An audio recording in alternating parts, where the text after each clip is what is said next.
Hey, Sasha. How you do, Buckaroos? How the heck are you?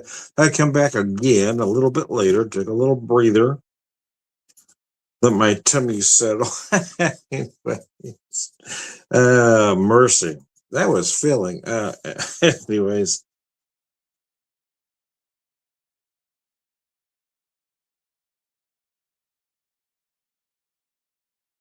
bear with me here while I'm checking something real quick. There we go. And we're back. Anyways, how the heck are you? So here's what I got.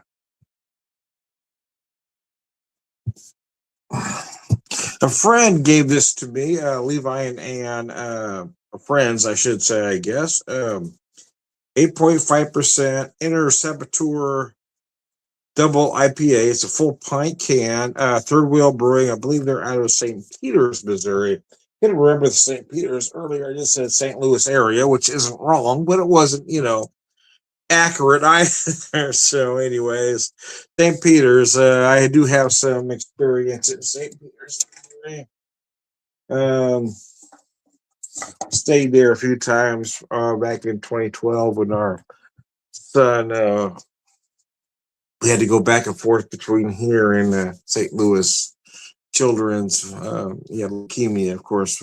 You all know that we lost him in 2013. But anyways, we were in St. Peter's a few times. Third Wheel, I don't believe, was around back then. But anyway, I do like their beer. I've had several from them since then, but I haven't had this one.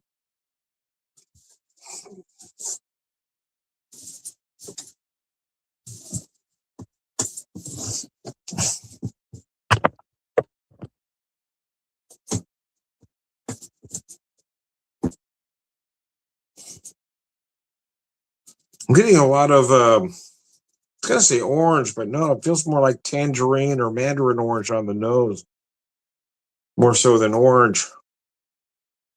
A lot of big tropical fruit notes as well as you might expect from a beer like this. Oh wow, that's nice. I'm not a big fan of the hazies, as most of you know, but if there is a hazy or a juicy IPA out there that I do like, it's typically a double because for me they have more dimension, right? I'm not a fan of the 5.5 or 6.5% hazy, because to me, or even close to 7%, because to me they're just a little too sweet. But that's why the folks that like them because they are a little sweeter, they are a little softer, and they're not as aggressive as a traditional IPA. But being that old school guy, I love that aggressive kill your palate double IPA. So when there are hazies that I really enjoy, they tend to be double IPAs or some call themselves triples, but they're really not.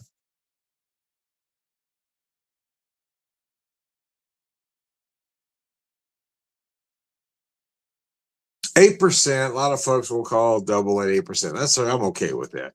But a triple isn't 10. A triple is just a big double. 10% is not a triple IPA. It's just a big double. If we want a true triple, throw something out there that's 15%. And speaking of a beer that big, I do miss. Oh gosh, there are a few out there that I really miss.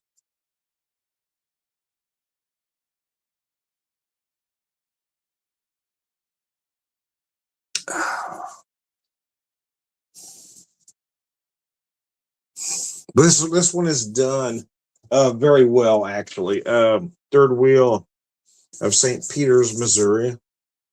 Their Pilsner is crazy good, but I had to have this one before. Inner Saboteur Double IPA.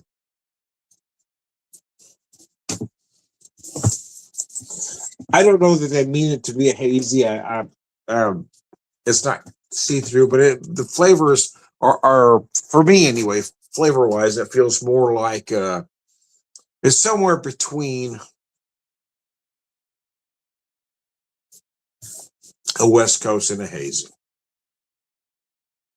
But then there are guys my age or even a little bit older that remember when IPAs weren't this color, right? They were more of a deep amber. I had an argument with somebody the other day who's older than I am, which really threw me off. And I told them point blank, I said, I don't mind having this argument with folks 20 years younger than me, but somebody 10 years older than me, this is really pissing me off that I have to explain this to you. So I had to pull up an actual beer color chart to show him the color of IPAs pre 2000s before they had to taste like fruit salad. It just really irritated me that somebody old enough to know better didn't know better. And he looked at it and admitted I was right, but he never admitted he was wrong. I said, you're going to tell me you can admit you're wrong, so I will admit you're right. Okay, that's not quite the same thing. I do appreciate your saying that I was right, but you were wrong. You need to say specifically, hey, Tom, I was wrong. And he wouldn't do it.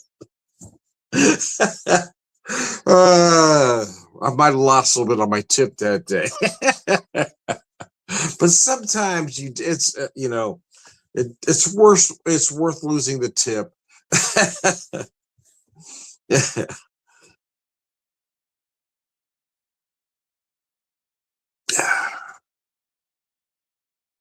So for the record, here's the thing. I don't hate IPAs like this. I do miss a brewery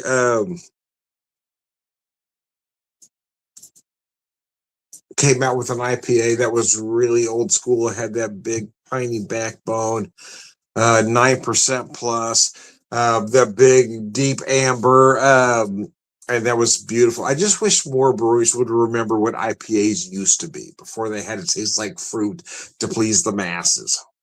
Anyways, I digress. Having said that, and Levi, you got a little off track there, Tom, didn't you? Yeah, I tend to do that from time to time. But anyway, and Levi, thank you for this one. I really enjoy it. It is nice. Although it has those big fruit notes, it's not overly sweet. I'm getting more tangerine than orange. I'm getting some minor tropical fruit in there. As there's some botanicals in there as well, but they're light. It certainly doesn't drink like it's 8.5%. It really does not. It is an easy drinker. The only thing that might tip your hand that's a higher ABV beer is the viscosity, the mouthfeel. It's not thin by any means. But I'm not saying it's overly thick either. But it doesn't. You don't taste that 8.5%, but that mouthfeel might give it away that there's a lot there going on that you're not perceiving. So, anyways, oh, there we go.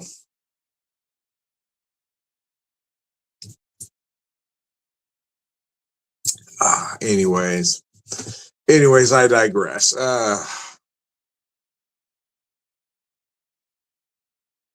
I'm gonna set this down for just a minute and pick up some whiskey with you. So I had about I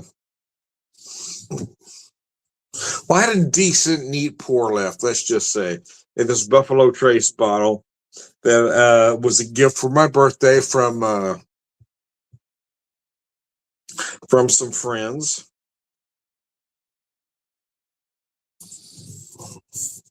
In fact, I think this is the last. No, that's not true. I do have one last birthday bottle that I haven't opened yet. I say this is the last one for my birthday, but I do have one more that I haven't opened yet. I got a bottle of Blanton's for my birthday last year. But this of everything I opened, I'm down to that. This is the last one. My last birthday bottle, Blanton's, I've still got on the shelf there unopened, and I think I'm going to try to open it. I'm going to try. It may get open before then, but because there's a couple other milestones between now and my birthday, but I may wait to open that till my birthday this year because that was a big gift from some good friends. That Blanton's was. For all of them were from good friends, but I was hanging on to that Blanton's. Anyways, so it's the last of that Buffalo Trace.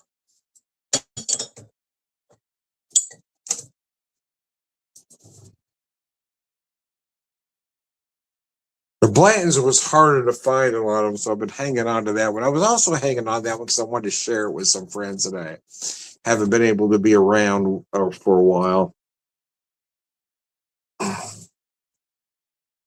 Buffalo Trace is a nice bourbon, right? It's a very nice $25 to $30 bourbon, but it became allocated for a while, and some morons were paying like $200 plus on the secondary market. So I've made comments criticizing secondary markets, and I got myself kicked out of a few local bourbon groups because I was very critical of these folks. Folks selling products on the secondary market are parasites.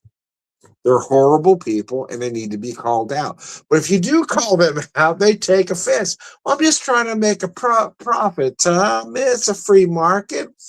Yeah, it is. But although it's not illegal, it really is immoral to charge people more than a product is worth or convince them they need a product that they really don't.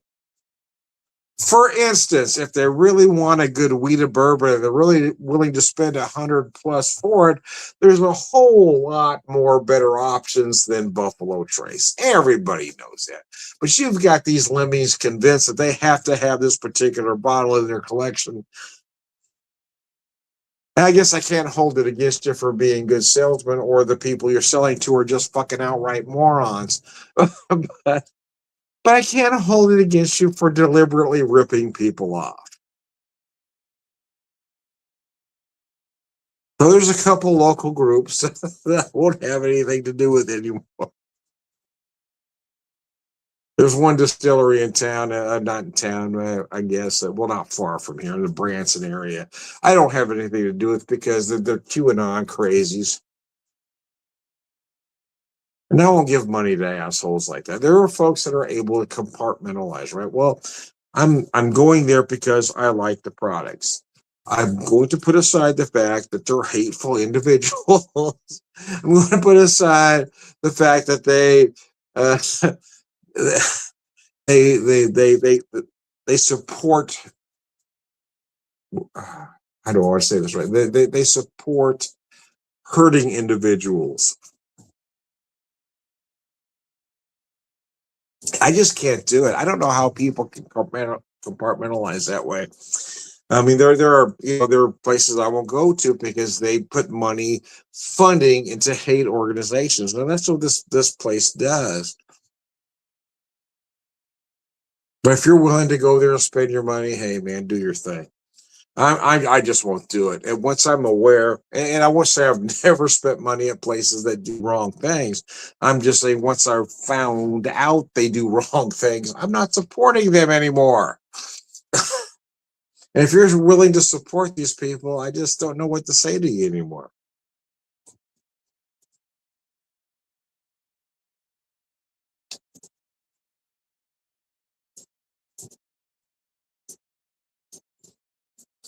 I'm not giving money to these QAnon crazies. I'm not giving money to folks that support hate organizations that want to marginalize certain communities. I won't do it. But the thing is, it really is hard to know sometimes, right? I don't know all of them. Again, it's one of those things. Oh crap! I can't believe it. Now I can't buy that anymore. And now I can't go to this restaurant anymore. And now I can't go to this store anymore. Sometimes it's just hard to tell. But once I find out, it's okay. Now I can't support them. There's a business about to open up soon that I looked forward to trying out until I recently found out that they support these hate organizations. Well, no, I can't go there. I wish I didn't know that. But once I have the information, I can't let it go. Oh, damn it. I really wanted to support you guys, but now I can't. Now that I know you support hate organizations, I can't help you now.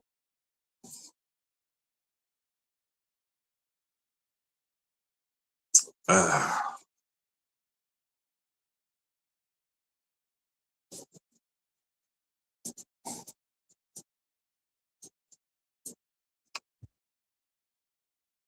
This is a beautifully done double IPA. It really is. I like it more every time I take a drink, to be honest with you. Again, backtracking a tad.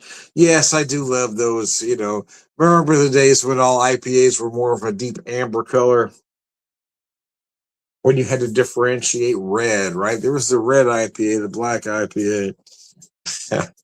I remember Grand Teton had one of the best beers ever. They didn't refer to it as an IPA. It was just a hoppy red, but it was called a pursuit of hoppiness. It was referred to as a hoppy red. And I love that description because they didn't call it an IPA, but boy, that beer was just special. And those big, deep malts. We had a brewery in town that had a nice beer called the Hop Lobster, but they quit brewing that as well. For a brief period of time, they did an imperial version of, which was just insane. I wish they'd bring it back, man. But the problem is, again, people don't want a malty true IPA anymore. They want this. Oh, no, sorry, that's the whiskey. They want this. They want this.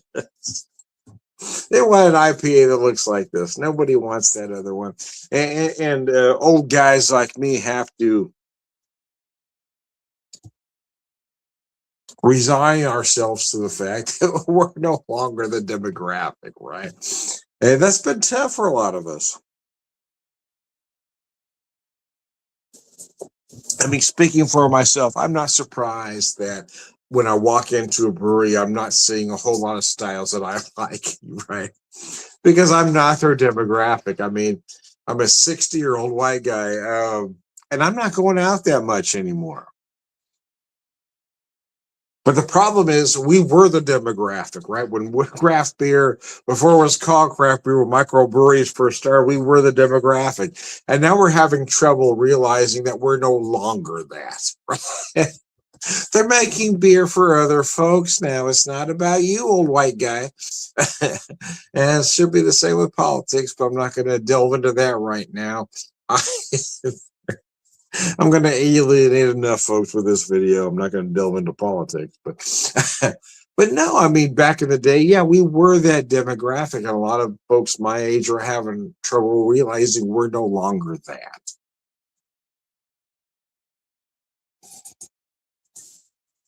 Because there might have been a time in my life when I went out 2, 3, 4 times a week. But now, hell, I'm lucky if I go anywhere twice a month now. I mean, between work and family and everything else, I don't even have the desire to go out a lot. So if I get somewhere, I mean, I've got a couple mug clubs in town. One of them I went to maybe 10 times last year. The other one maybe, 8 to 10.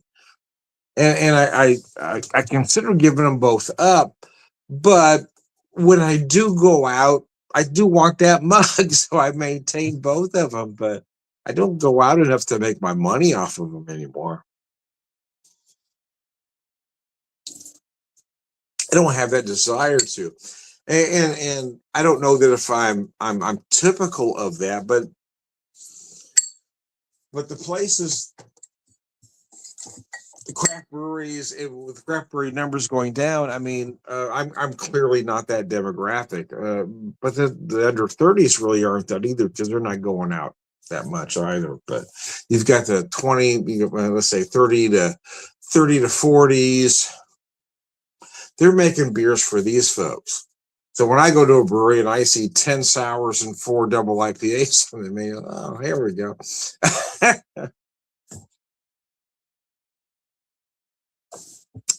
I won't mention the brewery, but I went to a brewery not in my state last year. And the menu was basically, yeah, I mean, it was about a half a dozen sours and a half a dozen hazies. I'm going to order one beer and go somewhere else.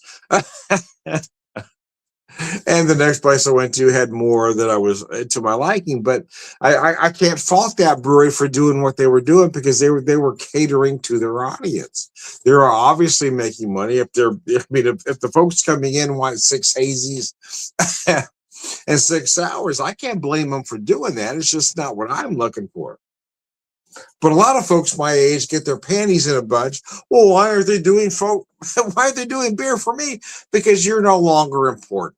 I'm no longer important, and we shouldn't be, right? A brewery should no longer cater to us old white guys. We had our moment in the sun, and now it's gone. So I'm not going to get angry when I go into those breweries that aren't really for me. I'm going to have one beer and move on. But there are a lot of folks that do get angry. They, oh, what are you doing? Every brewery is brewing to their clientele, and that's going to be different in every region, every area.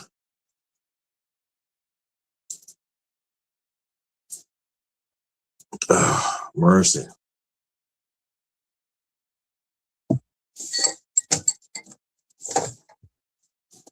So I'm always a little skeptical when somebody says, well, you should go to this brewery or that brewery. Why do you like that brewery? Because they do this. Okay, now I know. Yeah. It's interesting asking locals what brewery they love to go to, because a lot of times it does end on age or generational lines, right? Gen Z wants to go here.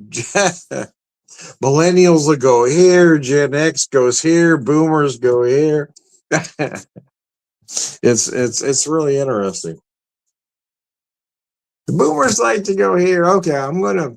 So here's the thing. Tell me where the boomers go, and tell me where the millennials go, and I will avoid both of those places. Because quite frankly, as the first year of Gen Z, I want to go where the Gen Z goes, and I don't care about or I want to go where Gen X go. I'm first year of Gen X. I should meant to say first year of Gen X. I want to go where Gen X goes. I want to go where Gen Z goes, because millennials and boomers, those folks are kind of fucked up.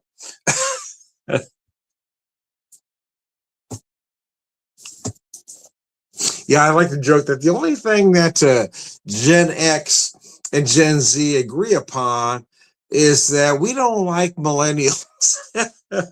I'm not sure. I haven't quite figured out why Gen Z doesn't like them. I know why I don't. but if I don't mind hanging out with Gen Z, just the millennials and the boomers, they kind of irritate me. And I say that having 3 boomer siblings. I'm okay with them most of the time, but we're not hanging out a lot either.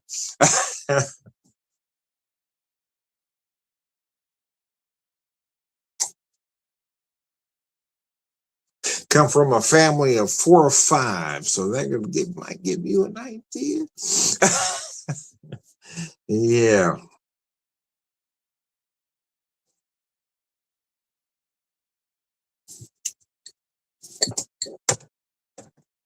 Gen Z.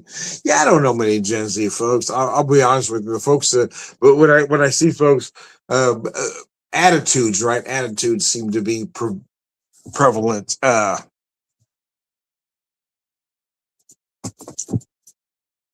Boomers are always angry about everything. Now, I'm not saying Gen X doesn't get angry, but when we get angry, it's about something very specific. Boomers are angry about generalities, right? They're angry about everything for really no apparent reason, right? We don't like liberals. We don't like this. Well, why don't you like them? We don't really know. We just don't. But if you ask a Gen X, myself, for instance, why we don't like something, we will tell you exactly why. And my issue with millennials, let me say that in a slightly different way. It's not that I have an issue with millennials, is that millennials seem to have an issue with me because most millennials seem to be very sarcasm impaired. I will say something, they will think I'm serious. Well, you didn't have a tone in your voice that was different. I said, well, that's kind of what sarcasm is, right? You need to be aware that the phrasing, the tone shouldn't tell you it's sarcasm. It's what I've actually said should give away that, and knowing me, should tell you that it was sarcasm. But millennials just don't seem to get that for some reason. Those I call them zennials, wherever the hell they are. Oh, don't get me started. Those people are even worse, man. But for whatever reason, Gen Z gets Gen X. They do. I don't know why, but they do. But that's the one thing we can agree upon is that Gen X and Gen Z is millennials. I don't know what to do with you people. We don't seem to have a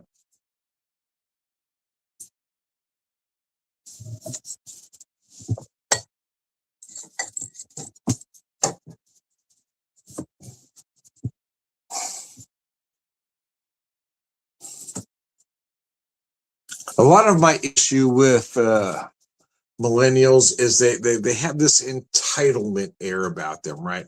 When they go somewhere, they seem to think is absolutely your problem. Everything they do is on you. That if they make a mess, it's your problem. They will intentionally make a mess because I'm here, I'm spending money. It is on you now. And I was brought up to be very polite when I went out to different places. So I'm not brushing crumbs onto the floor. I'm not intentionally making a mess because I'm paying somebody to do that, because you're really not. But that's my issue with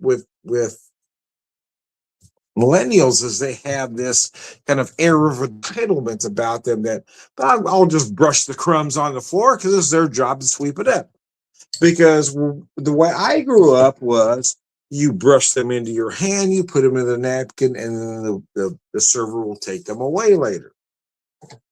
But no, this millennial generation just brushes that shit on the floor because they're paying you. I'm here. It's your job to serve me.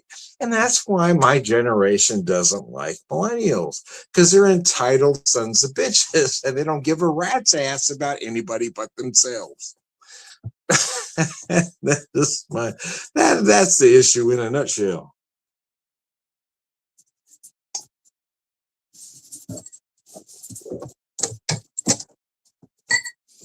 Now, Gen Z, do I have a problem with Gen Z? If I'm being honest, I don't even know enough about them to have a problem. I will tell you, as far as work is involved, when I have had Gen Z into my workplace, I don't have any issue with them. They seem to be much more polite than millennials. Um, they seem to be much more focused than millennials. And they seem to be much more respectful than millennials. I guess so. Then that goes to my issue with millennials, is they don't give a rat's ass about anybody but themselves, and they're not respectful to anybody that they don't feel is worthy. Whereas my generation is respectful of everybody until you show me you're not worthy. So there you go. Anyways, I digress. So, but I digress, man. Buffalo Trace. Buffalo Trace is a nice starter wheated whiskey. There's nothing wrong with it. It is not flawed in any way whatsoever, but it is a $30 bourbon no matter how you slice it. So if you find yourself paying more than that, then you might have to question why. So anyway, here you go. I have John, the Whiskey Whisperer, Whiskey Evangelist, prolific whiskey drinker, purveyor of wisdom, and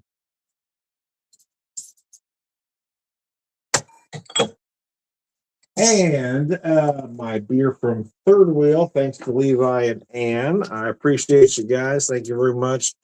Inner Saboteur, I love a double IPA. They know that. That's why they gave this one to me. The fact is, I'm not a big fan of Nouveau IPAs, but a double IPA, cheese, whiz, and bacon. This one is brilliant. I am Tom, the beer whisperer, evangelist, both beer drinker, purveyor of wisdom, and